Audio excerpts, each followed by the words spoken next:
corro a los brazos de mi Padre. Te escucho decir, mi hijo eres tú.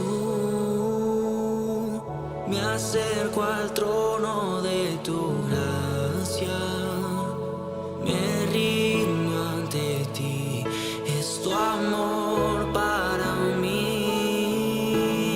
Bueno, vamos a seguir con lo mismo entonces, sabiendo que Jesús nos habla.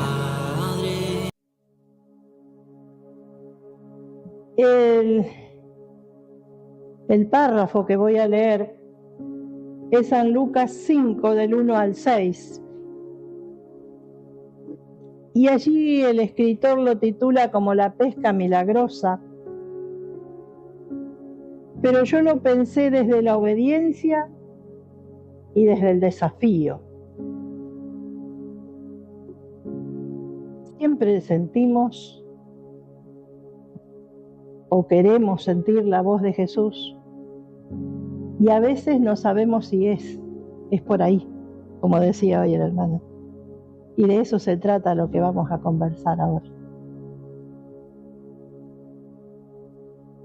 Habla de Simón, un avezado pescador, experimentado, un tipo que sabía mucho de mar,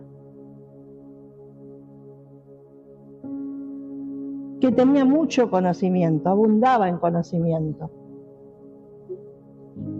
Nadie era mejor que él en la pesca. Pero en este caso, que lo vamos a leer, está apesadumbrado, está triste, cabizbajo, frustrado tal vez. Así que pensemos en ese Simón y pensemos en nosotros, cómo estamos hoy delante del Señor. Vamos a empezar a leer. Aconteció que estando Jesús junto al lago de Genezaret, el gentío se agolpaba sobre él para oír la palabra de Dios. Empecemos ya por ahí. La gente se agolpaba para oír la palabra de Dios. ¿Y quién estaba ahí en el medio? Jesús estaba hablando. Y mucha gente lo escuchaba. Pero él se preocupaba por todos, no en ese gentío solamente, y empezó a mirar a su alrededor. Vio 2 barcas que estaban cerca de la orilla del lago, y los pescadores, habiendo descendido de ellas, lavaban sus redes, tanto para hacer, y ellos lavaban sus herramientas y no hacían nada. Y entrando en una de aquellas barcas, la cual era de Simón, le rogó que la apartase de tierra, que la sacara un poco, y sentándose enseñaba desde esa barca a la multitud. ¿Ustedes creen que era indispensable eso? Para Jesús no era indispensable ir a la barca, sentarse, correrla de la orilla donde estaba toda la gente. Tenía que empezar a los gritos. Antes no había esto para hablar. No era necesario que Jesús se subiera a una barca. Pero Dios ya estaba obrando, ya estaba trabajando. Había la necesidad de hablarle y de enseñarle a ese Simón otra cosa. O sea, vio la multitud, pero vio a aquel que estaba triste y acongojado, apesadumbrado, como a veces andamos nosotros. Entrando en una de aquellas barcas, la cual era de Simón, le rogó que la apartase de tierra un poco y sentándose enseñaba desde la barca a la multitud. Seguía enseñando, pero seguía viendo el corazón de Simón. Cuando terminó de hablar, dijo a Simón: «Boga mar adentro y echad vuestras redes para pescar». ¿Creen que Simón no lo sabía? Sí sabía. Pero Simón no estaba en el lugar correcto, ni en el tiempo que era correcto. Y Dios lo estaba enviando. Y a veces somos esos Simón que necesitamos corrección, que nos indique qué debemos hacer y hacia dónde ir. Cuando terminó de hablar, dijo a Simón: boga mar adentro y echad vuestras redes para pescar. ¿Qué respondió Simón? Le dijo: maestro, toda la noche hemos estado trabajando y nada hemos pescado. Fue la primera visión de Simón ante esa palabra del Señor. Pero ¿qué pasó? No se quedó con eso. Enseguida reflexionó y dijo: más en tu palabra echaré la red. Y habiendo hecho esto, encerraron gran multitud de peces y su red se rompía. Tal vez no era el tiempo correcto, no era el momento. Los peces no estaban, sí estaban. No podían no estar en el mar. Y es algo que Simón lo sabía, pero no había pescado nada. Simón tenía que aprender a dejar de ser él para escuchar la voz de Jesús. Y a veces nos pasa. Y queremos hacer un montón de cosas de lo que nosotros sabemos, porque sabemos mucho. Pero el Señor sabe mucho más. ¿Qué quiere decirnos? ¿Qué quiere que hagamos? ¿Cuál es el rumbo? ¿Cuál es el camino? ¿Dónde tenemos que estar? El pescador avesado necesitaba también de Dios. Por eso lo eligió, por eso lo buscó. Jesús se fue y se sentó en su propia barca solo para enseñarle algo. Para enseñarnos también a nosotros que nosotros no podemos hacer nada y que Él siempre nos va a desafiar a algo nuevo. Vayan a mar adentro. No se queden acá solamente. Allá también hacen falta. Los que están acá me escuchan siempre, pero los que están allá también necesitan de la palabra de Dios. A veces es importante ese desafío y el Señor nos desafía todos los días. Hoy decía el hermano, ¿cuál es el camino? Empecemos a prestar atención a lo que Jesús nos habla. Si Él nos manda, Él sabe por qué. No pongamos piedra de tropiezo donde el Señor nos manda a hacer algo. Jesús desafía para mandarnos a donde Él quiere, que seamos útiles y que seamos bendición en el tiempo que Él quiere. El milagro no sucedió porque sí, sino porque Simón pudo escuchar la voz de Jesús y obedecer. Que eso nos quede, que sepamos escuchar la voz de Jesús y obedecer. Para los más nuevos, cuando venimos cansados, atribulados, llenos de quejas tal vez,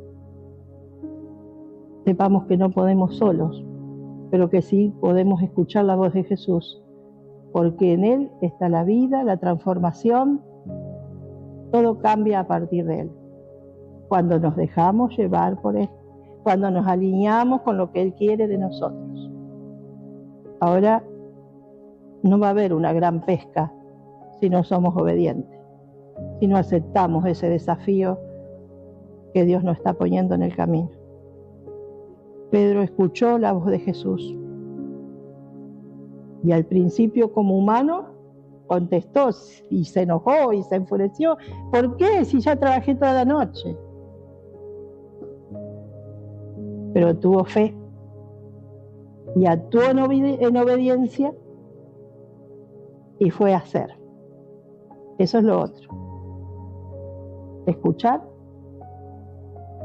obedecer y hacer. Porque a veces escuchamos, obedecemos a medias y nos quedamos.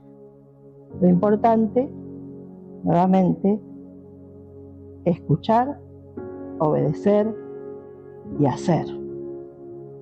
Todo lo que te viene a la mano para hacer, hazlo porque el Señor va a estar contigo.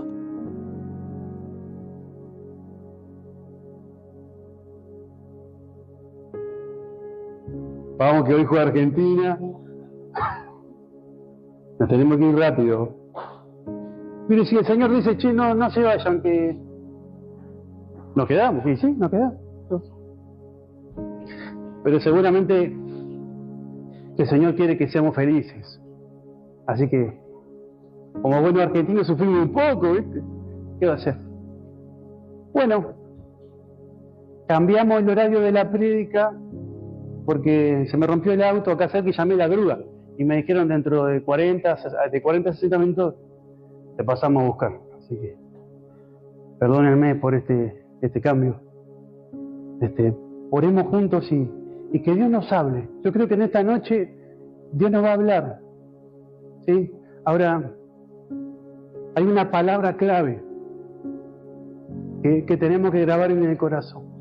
Y la vamos a grabar antes de que comience la prédica. Ahora, decí conmigo esta palabra en tu mente, decilo en tu corazón, con tus palabras, como vos quieras. Después de esto. Después de esto. Esa es la palabra clave de hoy. Oremos. Padre nuestro que estás en los cielos, en el nombre de Jesús de Nazaret, en esta noche, Señor, venimos ante ti y queremos darte gracias. Gracias por tu gracia. Gracias por tu amor y gracias por tu misericordia, Señor, que se renueva día a día en nuestras vidas. Gracias porque tú eres fiel. Eres fiel y verdadero. Señor, háblanos en esta noche. Llena este lugar con tu presencia. Que tu Espíritu Santo, Señor, comience a abrazarnos, comience a enseñarnos. Que tu Espíritu Santo, Señor, sea el agua que nos da de beber todos los días de nuestra vida. Señor, encomendamos esta prédica en tus manos. Háblanos en el nombre del Señor Jesús. Amén. Y la palabra está en Joel, capítulo 2.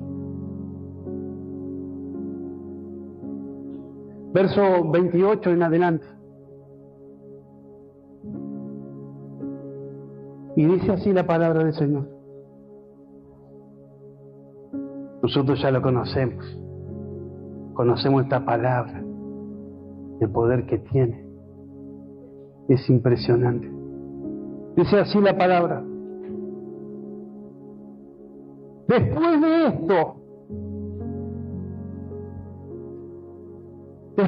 esto, derramaré mi espíritu sobre la humanidad entera. Y los hijos y las hijas de ustedes profetizarán. Los ancianos tendrán sueños y los jóvenes recibirán visiones. En aquellos días también sobre los siervos y las siervas derramaré mi espíritu. Y haré prodigios en el cielo y en la tierra, con sangre y fuego, columnas de humo. El sol se convertirá en tinieblas y la luna en sangre, antes que venga el día grande y terrible del Señor. Y todo aquel que invoque el nombre del Señor será salvo. Y entre ellos estará el remanente, al cual el Señor ha llamado. Porque en el monte Sión y en Jerusalén habrá salvación, tal y como el Señor lo ha dicho. ¡Wow! Dijo el Señor. ¿Cuál es la palabra clave? Después de esto, dice el Señor, derramaré de mi espíritu. ¿Después de qué? El profeta, con el pueblo de Dios, estaban pasando una situación muy crítica, porque Dios les había enviado pestes y les había enviado hambre. El pueblo estaba pasando penurias. Cuando el Señor dice después de esto, es después del clamor, después del arrepentimiento, después de que cambien el corazón.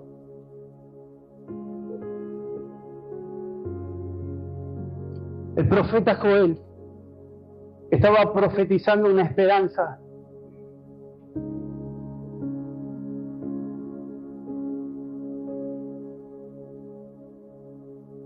Dios iba a transformar ese pueblo. Dios le iba a dar una vida nueva. Dios iba a traer bendición al pueblo. Pero Dios necesitaba algo para transformarlo. Dios necesitaba la limpieza de ese corazón, del corazón de su pueblo. Eso necesitaba el Señor, del corazón. Eso Dios necesita de tu vida y de mi vida, nuestro corazón.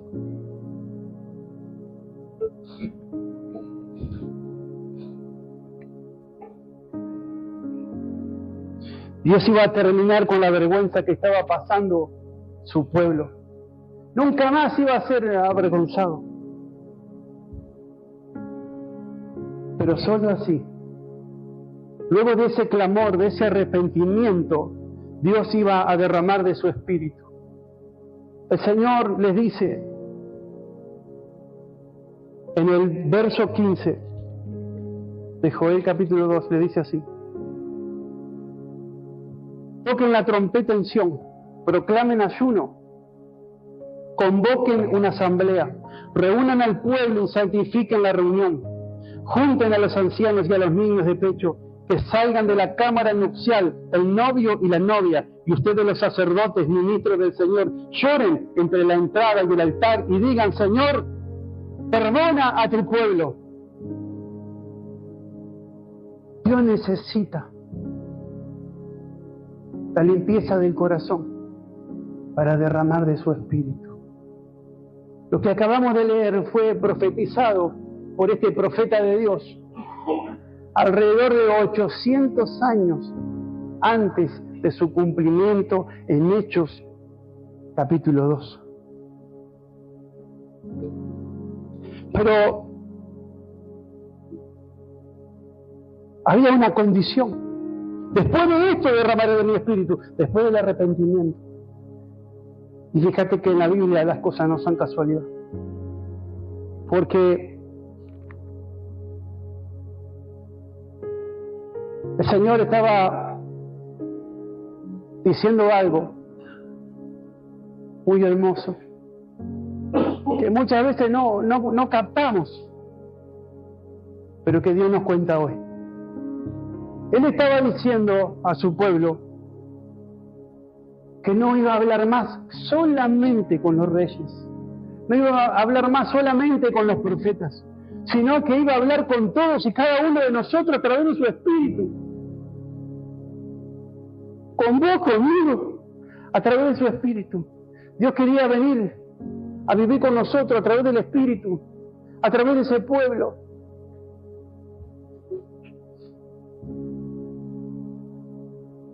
Entonces pasó algún tiempo para que se cumpliera aquella profecía.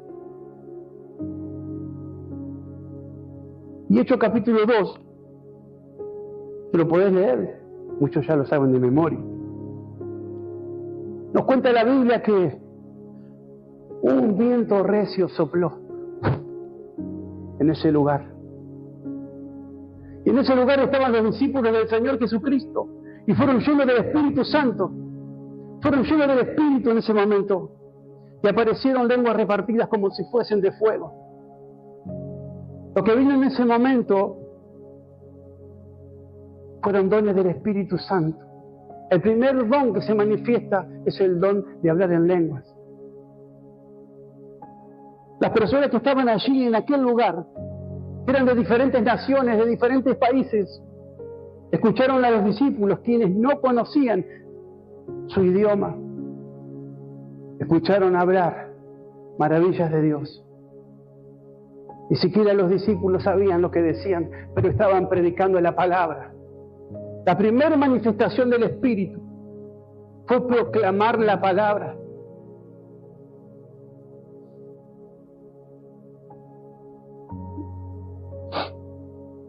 momento, esto que sucedió, este milagro, esta maravilla, este poder que descendió sobre los discípulos del Señor Jesucristo en el día de Pentecostés, no vino sino después del arrepentimiento, después de la limpieza del corazón. Cuando el Señor Jesús viene a la tierra y comienza su ministerio, Él iba predicando una cosa: arrepiéntanse. Jesús vino predicando el arrepentimiento, y lo que provoca la limpieza del corazón es ese arrepentimiento que el Señor Jesús predicaba. A morir el Señor Jesús, luego resucitado, cumple la profecía que se había dado 800 años antes, enviando al Espíritu Santo. El derramamiento del Espíritu Santo ocurrió en ese momento. Pero ese derramamiento del Espíritu Santo no se terminó. Es un derramamiento continuo. Ese derramamiento vino sobre los creyentes. Cuando el Señor se refiere a su pueblo, se refiere a los creyentes. Es un derramamiento continuo.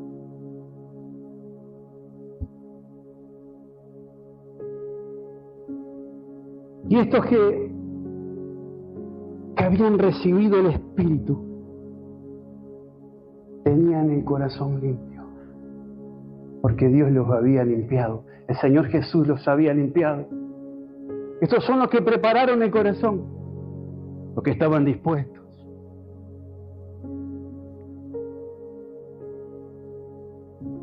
Y ahora viene la parte que no nos gusta, cuando nos retan, ¿ves?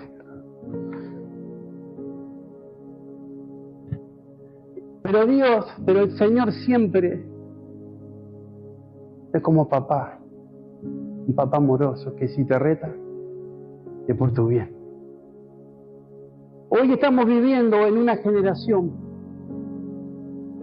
que tiene un problema, y es que el Espíritu no fluye. En esta generación el Espíritu no fluye.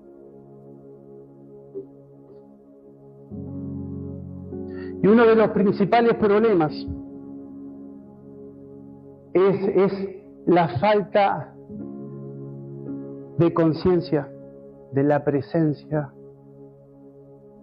El principal problema es la falta de conciencia de la presencia de Dios en nuestras vidas, en nosotros.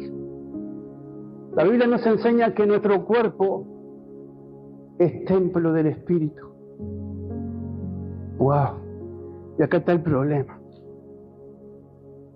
Porque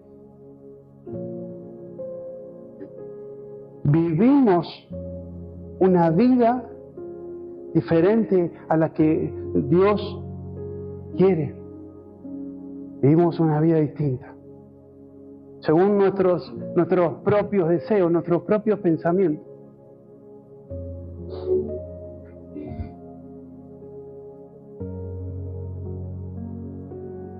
Entonces, vivimos una vida que no le permite fluir al Espíritu. No le permite fluir. Y ahora vienen los pensamientos en cada uno de ustedes que dice, y yo no sé por qué dice eso. O no puede ser así. Si yo no hago nada, ¿cómo puede ser? Bien.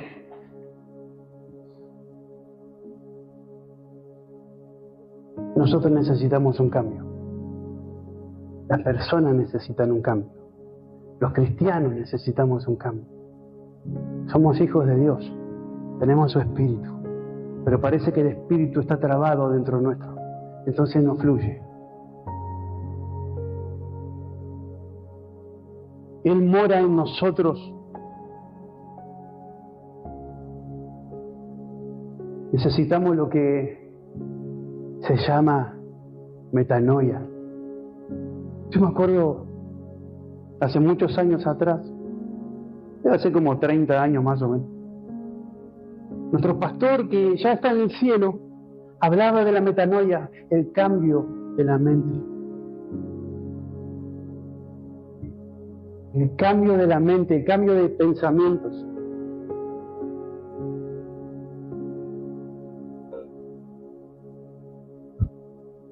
Y necesitamos reconocer una cosa. Necesitamos cada uno de nosotros reconocer que nuestro cuerpo es templo del Espíritu Santo. Wow, eso no es fácil. No es fácil.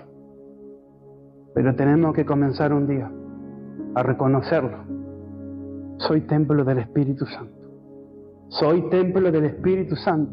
Soy templo del Espíritu Santo. Ay, pero acá está la cosa, porque la carne no quiere. Nosotros mismos muchas veces no queremos ser templo del Espíritu Santo. ¿Por qué? Porque el Espíritu Santo necesita, lo que ya dijimos anteriormente, un corazón limpio. Voy leyendo para no olvidarme los pasos. Tengo escrito.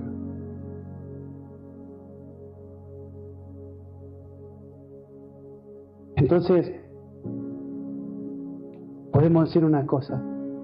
El Espíritu es incompatible con áreas de nuestras vidas. Porque a la verdad nosotros estamos dispuestos a recibir el Espíritu Santo.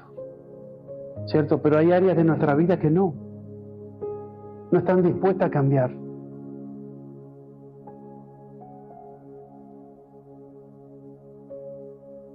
No tiene esa parte de nuestro cuerpo la voluntad de cambiar, porque le gusta el pecado, porque le gusta una vida distinta, no le gusta la vida de iglesia, le gusta la vida del mundo. Y eso es lo que nosotros tenemos que cambiar en esta noche. Tomar la decisión y comenzar a decir: soy templo del Espíritu Santo.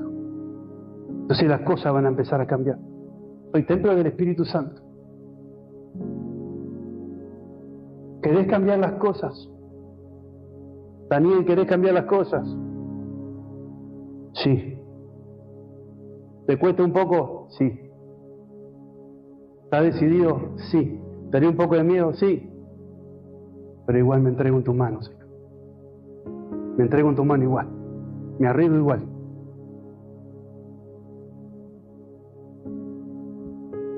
Si querés cambiar las cosas, tenés que empezar a tener sed, a tener hambre y a tener sed de Dios.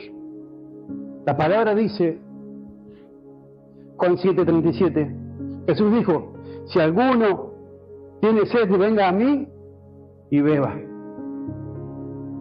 Y esta agua que el Señor da es un agua continua.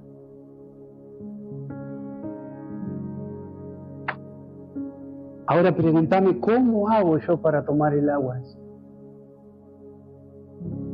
¿Cómo hago para tomar esa agua?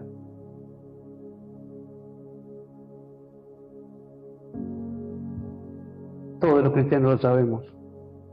La oración. Pero la oración a la inversa. ¿Cómo es eso? La oración a la inversa, mira. Muchas veces nosotros los cristianos pretendemos que el Espíritu Santo sea una herramienta para nosotros conseguir metas, ¿cierto? Pero la inversa sería que Él a través de nosotros consiga sus metas. Es Él, no nosotros. Él es más importante que nosotros. La oración a la inversa. Eres tú, Señor, no yo. Tenemos también, dijimos la oración. Tenés que orar, hermano. Tenés que orar, hermana. La meditación. La meditación en la palabra. ¿Quién es el autor de las Escrituras? El Espíritu Santo las inspiró. Él es el autor. Por lo cual, cuando paso tiempo con la palabra, más bebo de Él. Más estoy con la palabra, más cerca de Él estoy. Más aprendo, más bebo del agua. A través de la meditación de la palabra. Pregunto de nuevo. ¿Quién es el autor de las Escrituras?